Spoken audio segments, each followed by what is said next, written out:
今回はゲームパッドでダヴィンチリゾルブを操作する方法だよ。 PC 全般の話だからダヴィンチリゾルブ以外でも動くと思うんだ。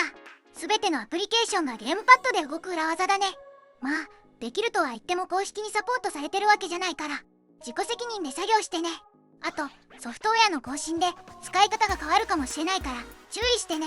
今までゲームパッドで PC を操作するにはドライバーを入れたり設定用のアプリケーションを探したり意外とハードルが高かったんだ。パッドに割り当てられるキーも少ないしマウスとして使うか補助ツールとして使うだけだった。それを解決する方法があるよ。 Steam を利用するんだ。 Steam はバルブ社の提供する PC ゲームのプラットフォーム。様々なゲームをダウンロード販売してる。ゲーム好きな人や VR チャットなんかやってる人はよく知ってるサービスだよね。 Steam を使う理由は対応しているコントローラーの数やキーカスタマイズの豊富さ。一般的に PC の操作は Xbox のコントローラーが推奨されてるけどプレイステーションやスイッチのプロコントローラーなんかも動くよ。単純にキーの割り当てや入れ替えだけじゃなく複数のコンビネーションを登録可能だしなんとかのキーを押した時だけなんとかに変わるとか連射機能とか丸ごとセットを切り替えたりレイヤーを追加できるんだ。様々なアプリケーションが機能拡張していくごとにだんだんとショートカットが増えてくけどもはやキーが多すぎて作業のショートカットにならないよねって話。ダヴィンチリゾルブは一つのアプリケーションにいくつも別のアプリが入ってるような感じなんだ。それぞれ使うショートカットは異なるしページごとに使い方も違う。最近は左手用デバイスとかも注目されてるけどコントローラー一つで色々できるようになるんだ。通常の PC 操作もゲームパッドでできるようになるよ。もはや仕事が遊びだね。ゲーマーもコントローラーを離さずに動画編集できるんだ。まだ入れてないって人は公式サイトからクライアントをダウンロードしてインストールしてみてね。登録は無料だよ。ゲームを買わなければ支払いの設定も必要ないんだ。 Steam をすでに使っててゲーム環境を壊したくないっていう人は別のアカウントを使うことをおすすめするよ。ゲームやコントローラーの設定はアカウントごとに保存されるから安心なんだ。 Steam はゲームごとにコントローラーの設定が変わる。通常は全画面表示を使ってゲームをするけど今回はそれは使わないよ。デスクトップでゲームパッドを使うにはゲーム以外のコントローラーのレイアウトを使うんだ。ゲームをやってる人は邪魔だから一番最初に切っちゃう設定だけどね。デスクトップでコントローラーを使うには常に Steam を起動しておく必要があるよ。じゃあ Steam を設定してくね。 Steam が全画面表示になってる時は設定でビッグピクチャーモードで Steam を起動するオフにしてメニューの電源でビッグピクチャーモード終了を選ぶ。その後に設定のコントローラーの項目でキーの割り当てをしてくんだ。有線や Bluetooth でコントローラーを接続して OS が認識してれば Steam で表示されるよ。表示されない人は接続方法を確認してね。今回は PS4 のコントローラーで設定するよ。最初は公式のデフォルトのレイアウトになってるんだ。レイアウトを表示でキーが確認できるよ。ただこの設定はあんまり使いやすくないんだよね。デスクトップを操作できるように解説しながら設定していくよ。まずはボタンから。プレイステーションでは×、丸、四角、三角だけど他のタイプだと別の表記になってるよ。ボタンパッドの設定は十字キーにも変更できるんだ。これはそのままにして×ボタンをスペースキー、丸ボタンを左マウスクリック、四角ボタンをエンター、三角ボタンをバックスペースキーに変えるよ。デスクトップでよく使うキーを登録してる。スペースキーと左マウスクリックは入れ替えても問題ないと思う。ダヴィンチリゾルブでは再生するときにスペースキーをよく使うんだ。だから押しやすい位置に置いてるよ。ウェブページでも下にスクロールするときに便利だしね。ボタンの項目はゲームパッドやマウス、キーボードやテンキーなどから選ぶことができる。右側のギアマークで反応の仕方を選べるんだ。通常は普通押しだよ。ダブルプレスは短く2度押し、長押しは一定時間押してると反応する。スタートプレスは押されたとき、リリースプレスは離したとき、ソフトプレスは敷地を超えたときにそれぞれ反応するよ。アナログはアナログの範囲を別の出力軸に割り当てる。ボタンコードは設定したボタンを押しているときだけ反応するんだ。設定で長押しで繰り返しを入れると連射できるし、ボタンコードはコードボタンを選べるよ。次はバンパーを設定するよ。バンパーはコントローラーの右上と左上にある L1 と R1 のボタン。L1 をシフトキー、R1 をコントロールキーにするよ。シフトやコントロールはキーコンビネーションでよく使うキーなんだ。例えばシフトキーを押して範囲選択したり、コントロールキーを押しながらクリックして複数選択するときに使う。次にシェアボタンとオプションボタンを変更するよ。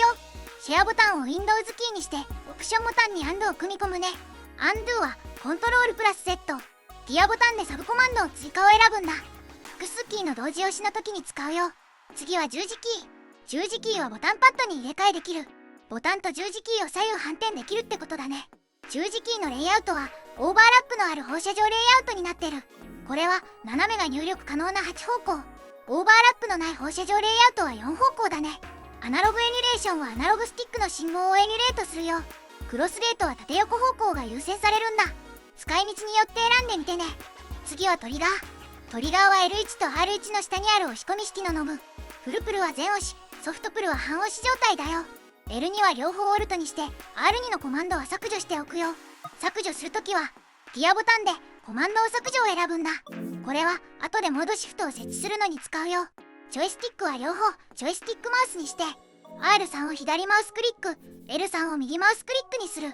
両方同じ設定にしてるのは右のスティックを動かしてるとボタンを押せないし、左を操作してると十字キーを押せないからどうしても比較ができるんだよね。モンハン持ちが生まれたのもこのためだね。次はトラックパッド。トラックパッドはマウス動作以外に色々割り当てできるんだ。ここは両方マウスとして使用にしておくよ。右トラックパッドのクリックをエスケープ、左トラックパッドのクリックをタブにする。一応基本的なデスクトップの操作に必要な設定はこれくらい。ここで設定を保存しておくよ。右にあるギアボタンでレイアウトをエクスポートすると自分の PC に保存できる。次によく使うコピーペーストのキーを埋め込むよ。まずボタンパッドをクリックする。モードシフトを作成でボタン動作が追加されるんだ。モードシフトは何かのキーを押してる時に動作する設定だよ。ギアマークをクリックして右トリガーソフトプルを選択する。すべてのボタンにコントロールキーを設定してサブコマンドを追加するんだ。×ボタンを V、丸ボタンを C、四角ボタンを X、三角ボタンを A キーにするよ。モードシフトは1つの機能に1つしか追加できないんだ。あとバンパーやメニューボタンには使えないよ。さらに機能を追加したいときはモードシフトじゃなくてアクションセットを使う。モードシフトでできることはアクションセットでできるんだ。もうちょっと機能を追加してくよ。アクションセットを実際に使ってみるね。アクションセットはレイヤーを重ねることができるんだ。さらに違うセットを作ることができる。まずデフォルトのセットにレイヤーを追加するよ。アクションセットに行ってギアボタンからレイヤーを追加で追加する。次にレイヤーを切り替える動作を登録するんだ。右トリガーのソフトプルのコマンドの追加を押す。アクションセットレイヤーをホールドを選んで適用するよ。これで右トリガーを押してる間だけレイヤーのキーマップになるんだ。表示されてるアクションセットは L1 と R1 で切り替えできるよ。レイヤーのキーの多くは元の動作を継承してる。この状態でレイヤーのボタンにキーを割り当てても動作しない。前に設定したモードシフトが残ってるからなんだ。動作しないときは設定が重複してないか確認してね。ここでモードシフトを削除するよ。保存したレイアウトを読み込み直すか、モードシフトのボタンをなしにする。すべてのボタンにコントロールキーを設定してサブコマンドで×ボタンを V、丸ボタンを C、四角ボタンを X、三角ボタンを A キーにする。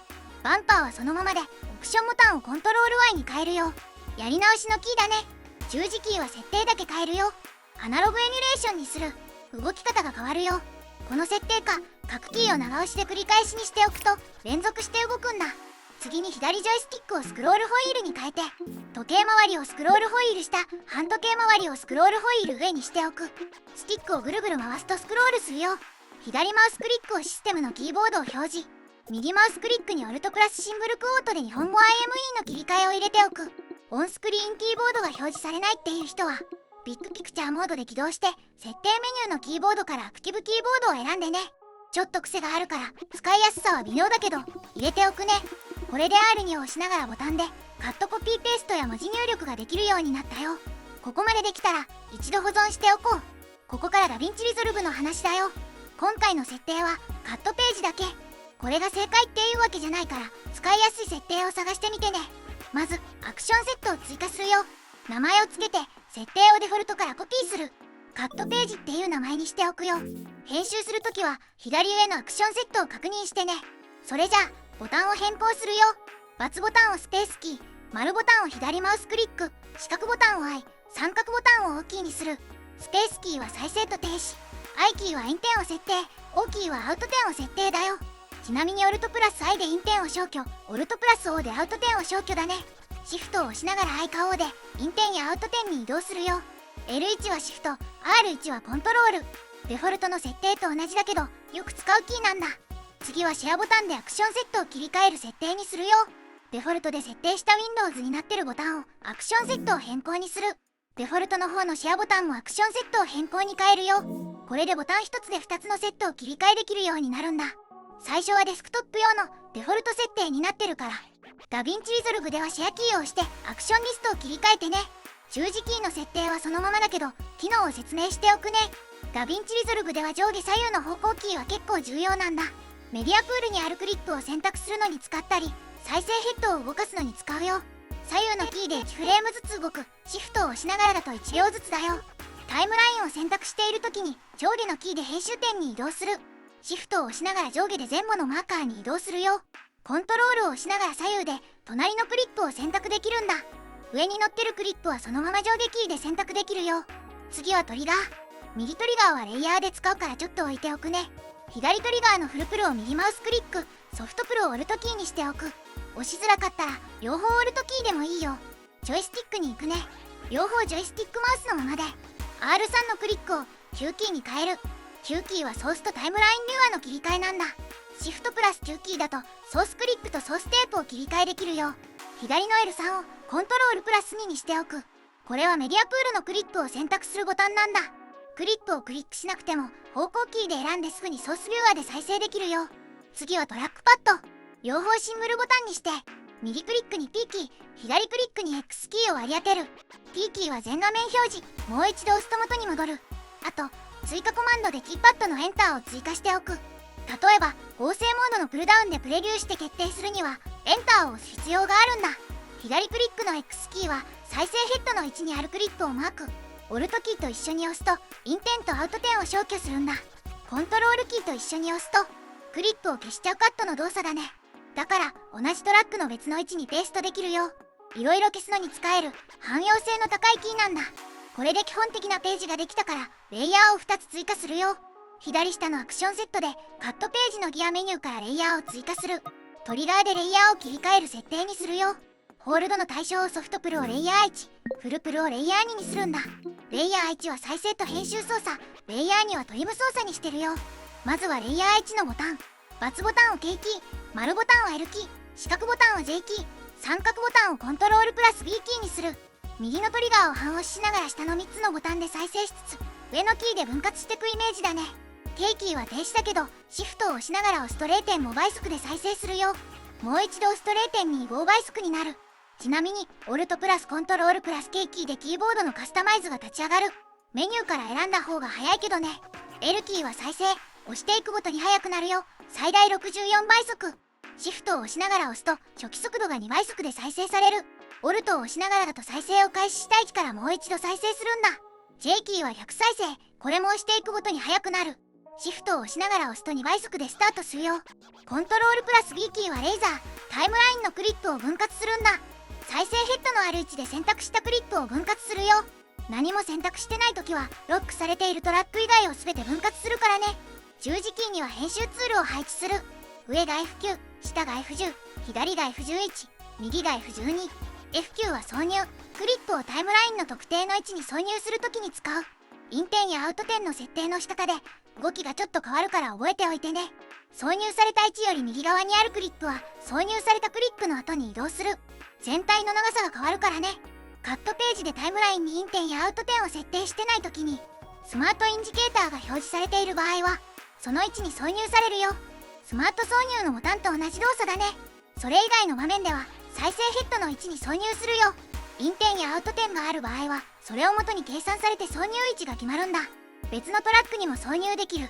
タイムラインヘッダーでトラックを選択するとそのトラックに挿入するよ。上書きと違って挿入された分別のトラックにはギャップができるからね。F10 は上書き、全体の長さは変わらないよ。タイムラインにインテンがある場合はその位置から、ない場合は再生ヘッドの位置からソースで設定したクリップの範囲で上書きするよ。シフトを押しながらだとリップル上書きで動作するんだ。リップル上書きは再生ヘッドのあるクリップをソースで設定した範囲で上書きする。タイムラインにインテンとアウト点で範囲を指定して入れ替えることもできるよ。F11 は置き換えはちょっと特殊な編集動作。ソースビューアーの再生ヘッドの位置とタイムラインの再生ヘッドの位置を合わせてタイムラインのクリップの範囲で置き換えるんだ。意図通り動作させるにはソースもタイムラインもインテンとアウト点を指定しないでビューアーにソースを表示した状態でボタンを押すんだ。あと素材の長さ以上には伸びないからね。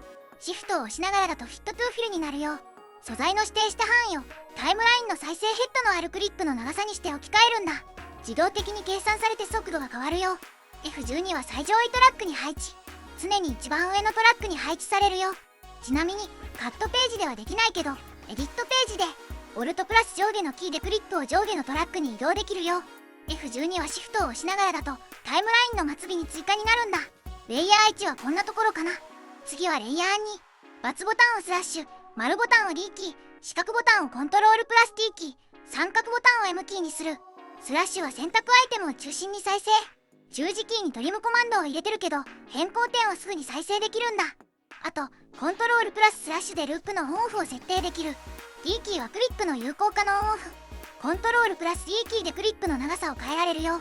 コントロールプラス T キーはトランジションを追加。クリップや編集点を選択している状態で押すとトランジションが追加されるんだ。ちなみにメニューの再生にあるレンダーキャッシュをスマートにしておけば、重たいフュージョントランジションを数回再生するだけで勝手にレンダリングしてくれるよ。 M キーはマーカー。2回押すとマーカーダイアログが表示されるよ。オプションにバックスペースを登録する。バックスペースはクリップを削除する便利なキーなんだけど、メディアプールを選択してるとそのクリップも削除できちゃうんだよね。だからメニューのちょっと深いところに入れてあるよ。十字キーはトリム関係のツールを配置する。上が V キー、下が U キー、左がカンマ、右がピリオド。V キーは最も近い編集点を選択するよ。シフトと一緒に押すと最も近いクリップを選ぶんだ。コントロールプラス V キーでペーストとしても使えるよ。U キーは編集点の種類の切り替え。前のクリップの末尾、中央点、後のクリップの先頭と押すごとに3つの種類を切り替えるんだ。カンマは1フレーム左に移動する。シフトを押しながらだと5フレームずつ動くよ。ピリオドは右方向に動くんだ。だから上下キーで編集点に移動して右トリガーを深押しした状態で上下キーの上で編集点を選択して下キーで動かす場所を指定すれば十字キーの右と左でトリムできるんだ。そのまま×ボタンでプレビューできる。ちなみにコントロールプラスカンマで環境設定が開くよ。次はトラックパッド。右のクリックにシフトプラス右ブラケット、左のクリックにシフトプラス左ブラケットを入れる。これは先頭をトリムと末尾をトリム。ただ右トラックパッドのブラケットがうまく動作しなかったんだ。Steam の問題かローカルの問題かわからないけど T を入力するキーボードのマッピングが違ってたんだ。だから右クリックにバックスラッシュ、左クリックに右ブラケットを入れてあるよ。ちなみにジョイスティックの左クリックに右マウスクリックを補填で入れてある。レイヤーにはこれくらいかな。カットページの詳しい使い方を知りたい人はこっちの動画で解説してるよ。設定してみて分かったことは結構使える感じ。ただカットページは他のページと比べてもキーが少ないんだよね。背面に追加のキーのあるコントローラーもあるからそれを使った方がいいかもね。どうしても PC の操作だとシフトとコントロールとオルトの3つは外せないんだ。それと文字入力のしづらさ。 Windows だとタッチキーボードとかもあるけどどうしてもパッドだと入力しづらい。音声入力を使うっていう方法もあるけどまだまだって感じ。空間コンピューティングなんかも出てきてるけど新しい入力方法を考える必要があるかもね。あとゲームと違ってキー入力のグラフィカルなアシストがない点。どのキーだかわからないんだ。体で覚えていくしかないね。今回はこんな感じかな。詳しい内容や追加の情報は概要欄を見てね。よかったらチャンネル登録してね。じゃあまたね。バイバイ。